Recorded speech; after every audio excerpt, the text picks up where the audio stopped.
दोस्तों, कभी आपने सोचा है कि आज की दुनिया में सबसे बड़ा हथियार क्या है? मिसाइलें, टैंक या फिर बम? नहीं दोस्तों, असली हथियार है दिमाग और सही समय पर उठाया गया कदम। भारत ने हाल ही में एक ऐसा दांव चला है जिससे अमेरिका जैसे सुपर पावर को भी सीधा संकेत दे दिया है कि अब हम किसी के दबाव में नहीं आने वाले। अमेरिका ने भारत के निर्यात पर पहले से लगे 25% टैक्स में 25% और जोड़ दिया है, जिससे भारत से अमेरिका जाने वाले माल 50% महंगा हो गया है। और पहली नज़र में यह एक बड़ा झटका लगता है, लेकिन भारत ने तुरंत ही गेम पलट दिया।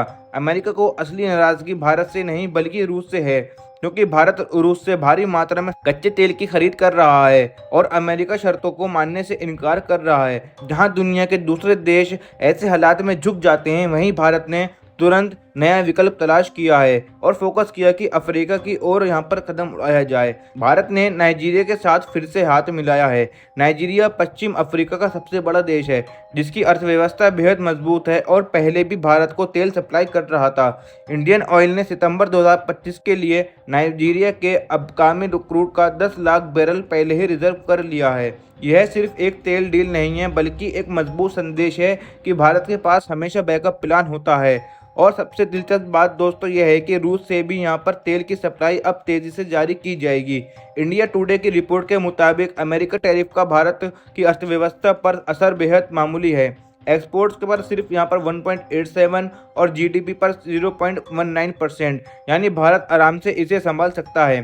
भारत और नाइजीरिया अब सिर्फ तेल के लेन देन तक सीमित नहीं रहेंगे। फार्मा, फूड प्रोसेसिंग, कृषि मशीनरी और डिजिटल टेक्नोलॉजी जैसे क्षेत्रों में भी यह सहयोग की तैयारी हो रही है।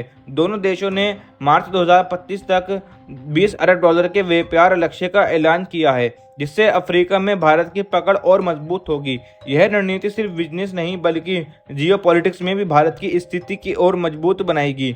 दोस्तों, खासकर ब्रिक्स और ग्लोबल साउथ जैसे प्लेटफॉर्म पर। इसी बीच अमेरिका के भीतर से भी भारत को लेकर सुर बदल रहे हैं। अमेरिका सीनेटर लिंडेंस ग्राहम ने भारत से अपील की है कि वह रूस को समझाए और यूक्रेन युद्ध खत्म करवाने में मदद करे। ग्राहम का मानना है कि भारत की भूमिका इस संघर्ष को खत्म करने में निर्णायक हो सकती है और इससे भारत अमेरिका रिश्ते और मजबूत होंगे। अब बात करें भारत के पुराने सहयोगी इसराइल की, तो इजरायली प्रधानमंत्री बेंजामिन नेतन्याहू ने कहा है कि वह भारत के दौरे पर आना चाहते हैं। उन्होंने भारत और इसराइल के रिश्तों को भविष्य का मजबूत स्तंभ बताया है और भारत के स्टैंड का खुलकर समर्थन किया है। इसके अलावा दोनों देशों के बीच डिफेंस सेक्टर में भी गहरी साझेदारी चल रही है।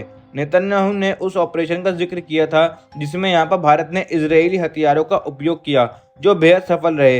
हालांकि गाजा को लेकर उनके बयान पर सवाल उठे हैं, क्योंकि उन्होंने कहा है कि इजराइल वहां सैन्य नियंत्रण रखेगा लेकिन प्रशासन नहीं संभालेगा।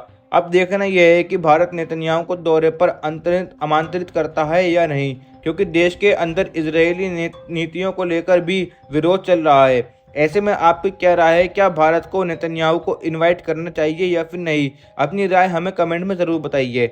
और अगर आपको ग्लोबल अफेयर्स, डिफेंस और विदेशी नीति की ऐसी सरल और सच्ची जानकारी पसंद आती है, तो अभी हमारे यूट्यूब चैनल यम न्यूज़ को सब्सक्राइब करें और बेल आइकन दबाना ना भूलें।